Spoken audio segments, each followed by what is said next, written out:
Here are the top stories for today, May 13, 2020. House leaders propose a stimulus package to lessen the impact of COVID-19 on the economy. The government extends the first tranche of the social amelioration program to an additional 5 million families. The Department of Trade and Industry helps agri-based firms go digital to survive the COVID-19 pandemic. And the Bangsamoro Autonomous Region in Muslim Mindanao prepares to lift its general quarantine status starting May 16.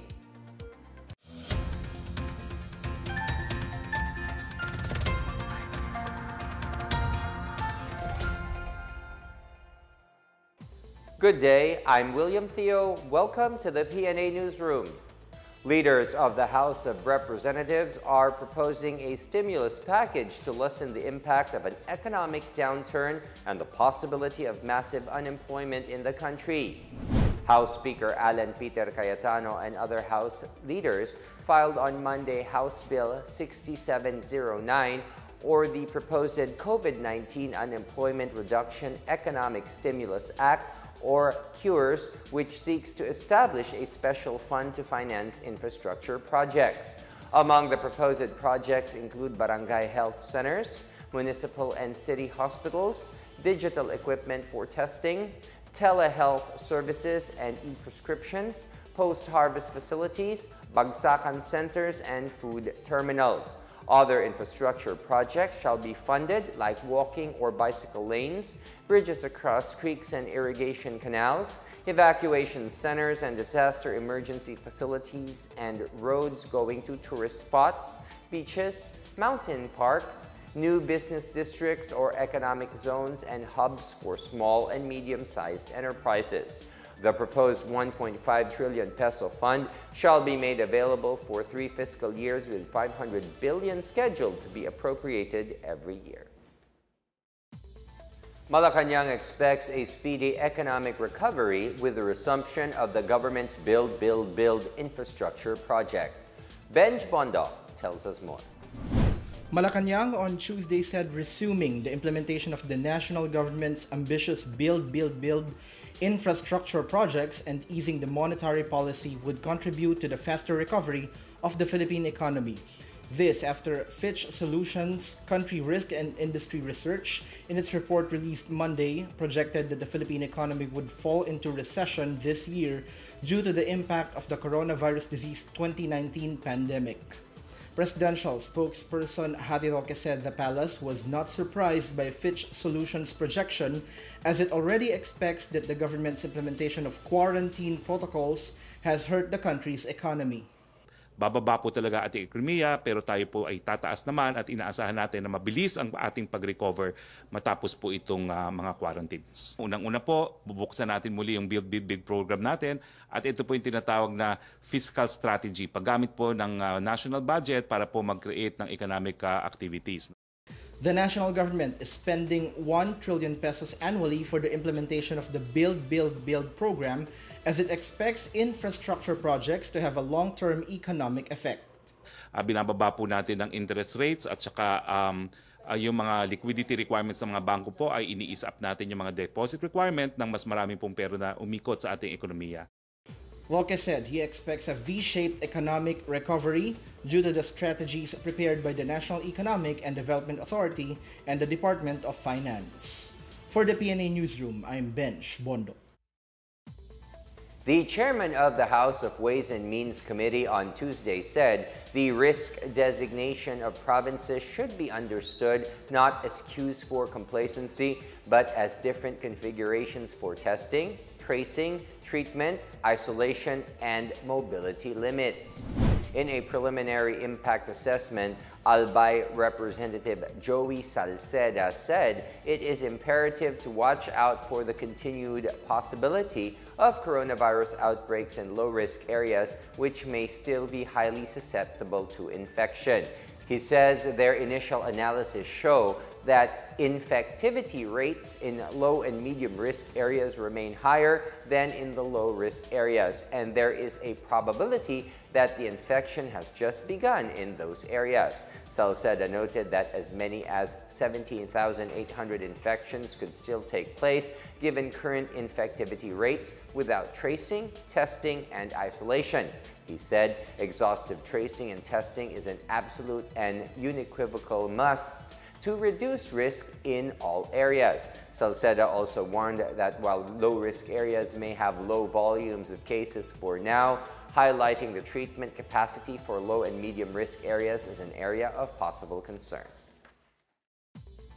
Malacanang announced it will provide financial aid to 5 million more families, and the AFP is set to deploy troops to help in the distribution of cash aid. More on these from Marita Mawai. The Regional Social Welfare Office reported on Monday that 65 out of 133 local government units in Western Visayas were able to distribute in full the Social Amelioration Program funds on or before the extended May 10 deadline. The SWD Western Visayas Director Maria Evelyn Macapobre said the department has achieved 83.25% of the target SAP payout. 960,519 family beneficiaries already received the assistance, while 6,995 four-piece beneficiaries without cash cards received their SAP aid on April 3. The SAP payout was ongoing in 33 LGUs in Iloilo, 19 in Negros Occidental, 12 in Aklan, and 2 each in Antique and Capiz. These LGUs need to submit a letter to DILG Secretary Eduardo Año to request for another payout extension. Meanwhile, Presidential spokesperson Harry Roque said the proposal of the Interagency Task Force for the Management of Emerging Infectious Diseases to provide cash aid to 5 million more low-income households has been approved. With this, the total number of beneficiaries of the first tranche of the financial assistance is now 23 million. Each recipient would receive a cash aid ranging from 5,000 to 8,000 pesos per month for April and May. However, SAP beneficiaries who are residing in areas placed under general community quarantine would no longer get the second tranche of emergency subsidies. Roque said only poor families living in places under an enhanced community quarantine would receive the second tranche of cash relief. In other news, the military will deploy a sufficient force to protect relief convoys and distribution centers against attack from the CPP-NPA. This after President Duterte ordered the AFP to help in the distribution of government assistance, especially in remote areas. Defense Secretary Delfin Lorenzana clarified that the AFP escorts would be limited to securing personnel in charge of the distribution of the cash aid. For the PNA Newsroom, I am Marita Muaje. Still to come, the Department of Trade and Industry helps agri-based firms go digital to survive the COVID-19 pandemic. Mayor Sara Duterte asked for help in apprehending an escaped COVID-19 patient in Davao City. More on these when the PNA Newsroom continues.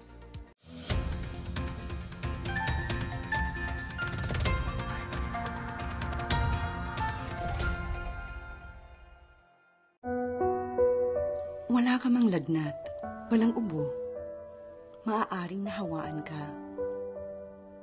At bawal manghawa.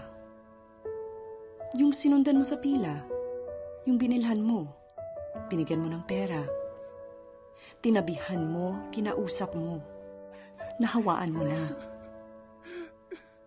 May natanungan ka, best friend mo, nanay mo, hindi ka man tablan, superman ka man, hindi sila. Bawal manghawa. Ang sumpa ng COVID-19 kay daling ikalat. Sa bawat labas mo sa bahay, maaaring may mawalan ng buhay. Wala ka mang ramdam na sakit, maaaring nahawaan ka. Bawal manghawa.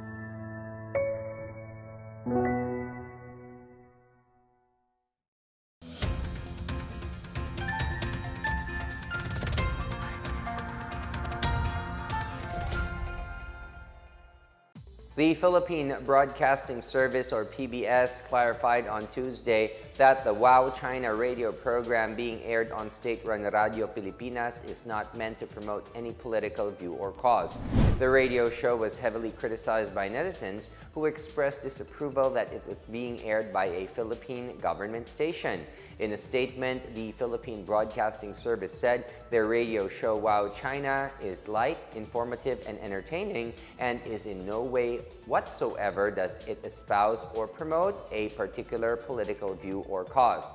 Apart from China, PBS said it has also worked with other countries, and it used to air cultural and news materials from the United Kingdom's BBC and Thailand's Tawas Deep pursuant to bilateral agreements. PBS said it recognizes everyone's constitutional freedoms and respects the views and sentiments of the public. It also assured that it will continue being at the forefront of disseminating relevant news and information to the public, particularly during the prevailing COVID-19 health crisis. The radio network urged the public not to create confusion, cultivate fear and anger, or propagate divisiveness at a time when the country needs everyone to stand united. The Wow China radio program, which has been airing on Saturday and Sunday afternoons since 2018, is independently produced by China Radio International and co-hosted by a PBS anchor and broadcast in Filipino.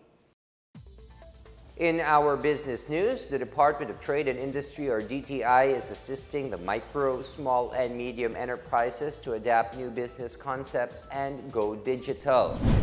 DTI Assistant Regional Director Maria Elena Arbon underscored the benefits of digitalization amid COVID-19 pandemic. Arbon said, as an advocate for digital transformation, she has experienced the hurdles of convincing our MSMEs and people in general to adopt and adapt digital. Perversely, COVID-19 has effectively forced everyone to accept more digitalization into their lives, work, and businesses. One example is Cebu-based FRL Trading. It is a startup company selling agri-based products, diversified to producing washable face masks and running a grocery delivery service online. Proprietor Felita Lubon said that in late April she noticed the huge volume of people who have been forced to stay home and were unable to do groceries, as well as drivers who were suddenly rendered jobless. The crisis gave Lubon the idea of establishing an online grocery delivery service that brings supermarket items to those compelled to stay home and give jobs to drivers who are out of work as well. Since 2 weeks ago, Lubon's grocery delivery service receives an average of 100,000 online orders a day. DTI said it plans to hold most of its training via video conferencing to comply with the new normal restrictions. For remote barangays where technology may not be accessible, DTI may hold seminars in gymnasiums, multi-purpose buildings, but with limited number of participants as to comply with a social distancing protocol. DTI is also open to using other viable means to reach out to MSMEs in the countryside, such as radio and comic strips written in the local dialect.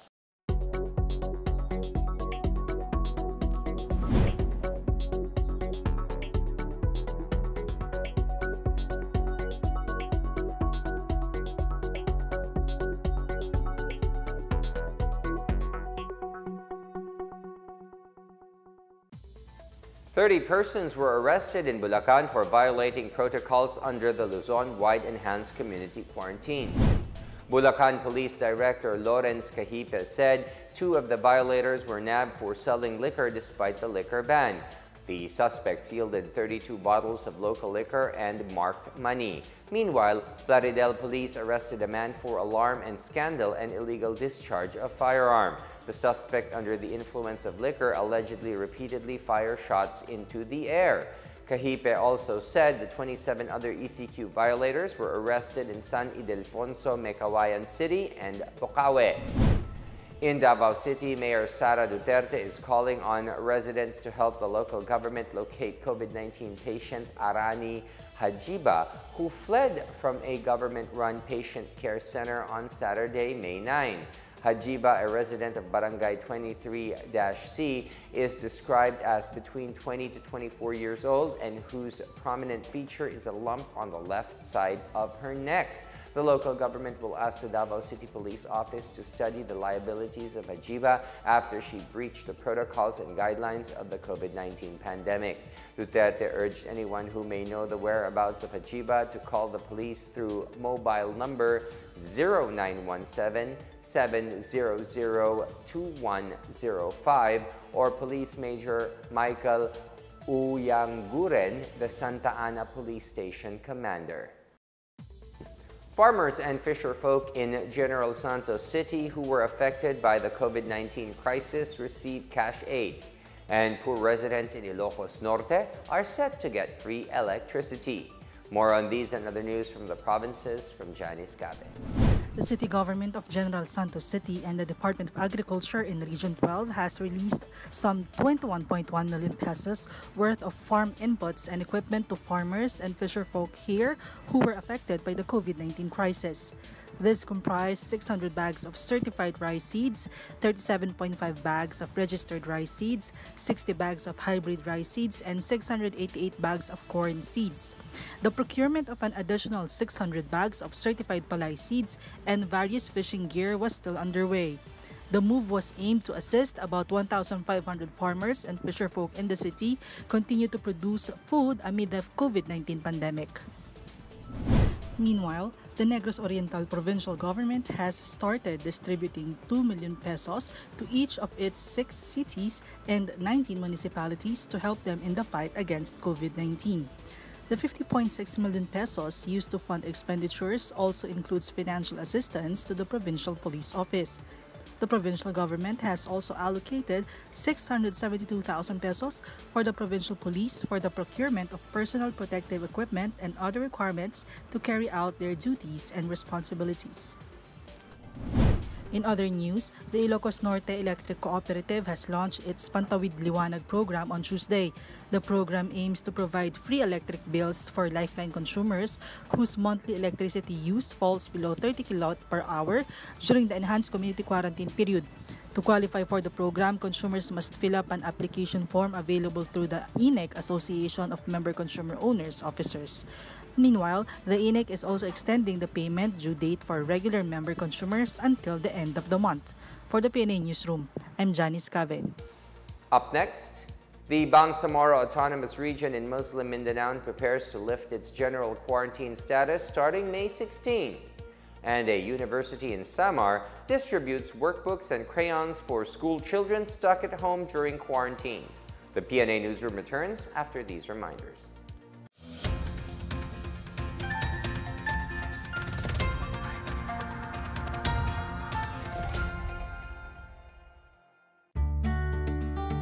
Kakagaling ko lang ng grocery. Siyempre, hindi ko hahayaan na pumasok ang COVID-19 sa bahay at mapahamak ang pamilya ko. Kaya iiwan ko ang sapatos ko sa labas. At ngayon, maghuhugas ako ng kamay ng 20 seconds.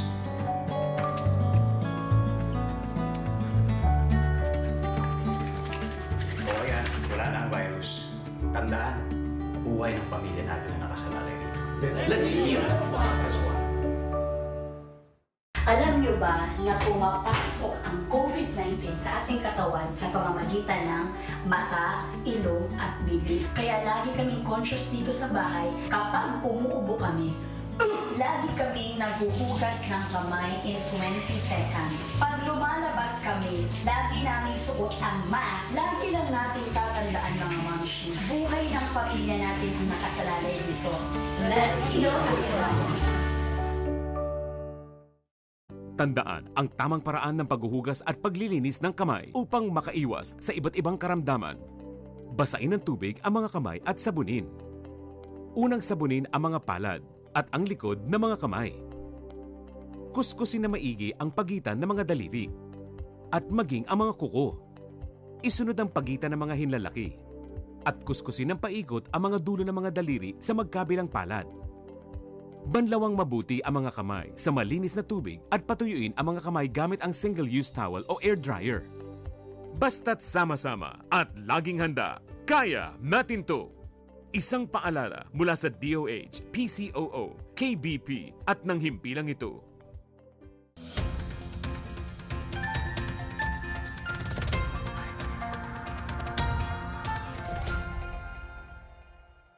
The Bangsamoro Autonomous Region in Muslim Mindanao is preparing to lift its general community quarantine status starting May 16. This after the National Interagency Task Force for the Management of Emerging Infectious Diseases categorized the region as a COVID-19 low-risk area. Mod Asnin Pendatun, BARMM Cabinet Secretary and concurrent regional COVID-19 task force person said there has been no new recorded case of COVID-19 in the region since May 1st. He, however, maintained that they were closely monitoring the case recorded in Sulu. Despite the recent development, Pendatun reminded constituents to never be complacent as COVID-19 remains a threat to the region. As of May 11, the region's Ministry of Health and Ministry of the Interior and Local Government have tallied a total of 7 probable cases, 284 suspected cases, and 11 confirmed cases. Meanwhile, the regional Darul Ifta has yet to lift its temporary suspension of congregational prayers, including the special evening prayers and Friday prayers in mosques due to COVID-19.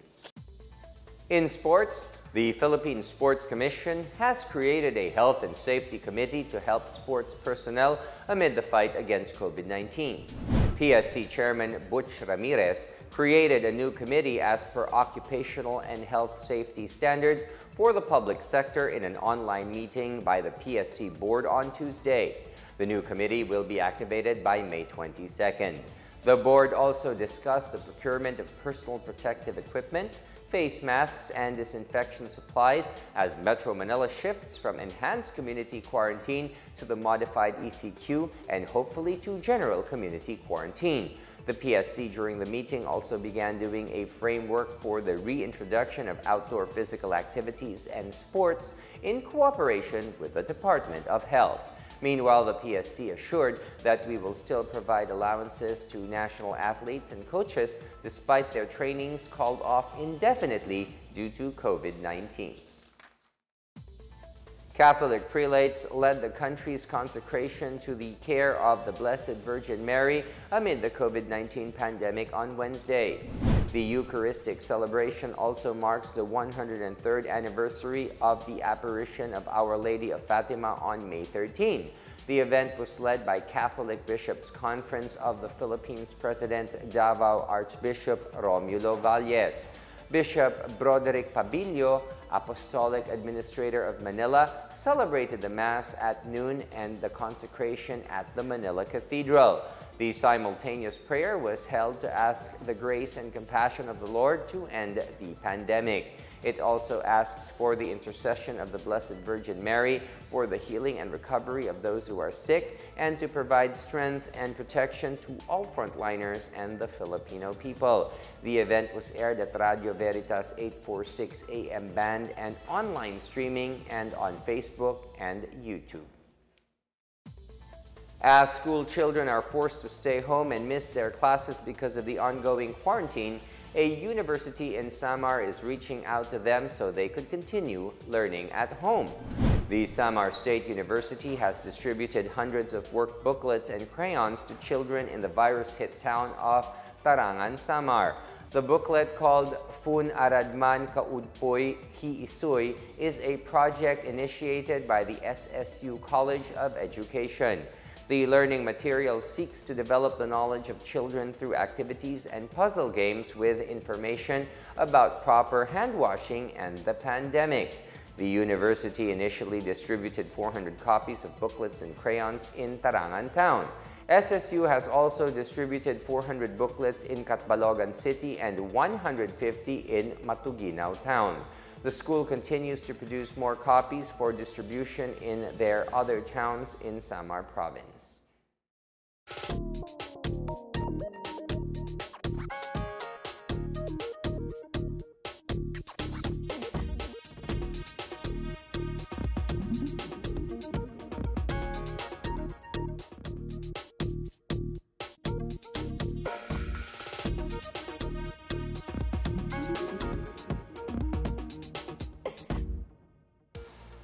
Let's take another look at today's biggest stories. House leaders propose a stimulus package to lessen the impact of COVID-19 on the economy. The government extends the first tranche of the social amelioration program to an additional 5 million families. The Department of Trade and Industry helps agri-based firms go digital to survive the COVID-19 pandemic. And the Bangsamoro Autonomous Region in Muslim Mindanao prepares to lift its general quarantine status starting May 16. Thank you for watching another episode of the PNA Newsroom. To check out more news content, check our webpage or head onto the Philippine News Agency's Facebook and Twitter accounts. For more stories about the government and how it serves Filipinos, look for these hashtags in all of our social media platforms and websites. We are shown on the pages of the PCOO and its attached agencies. Also, watch us on television on PTV4 and IBC 13. And that's your daily dose of the biggest stories that you need to know. From the PNA Newsroom, I am William Theo. Good day.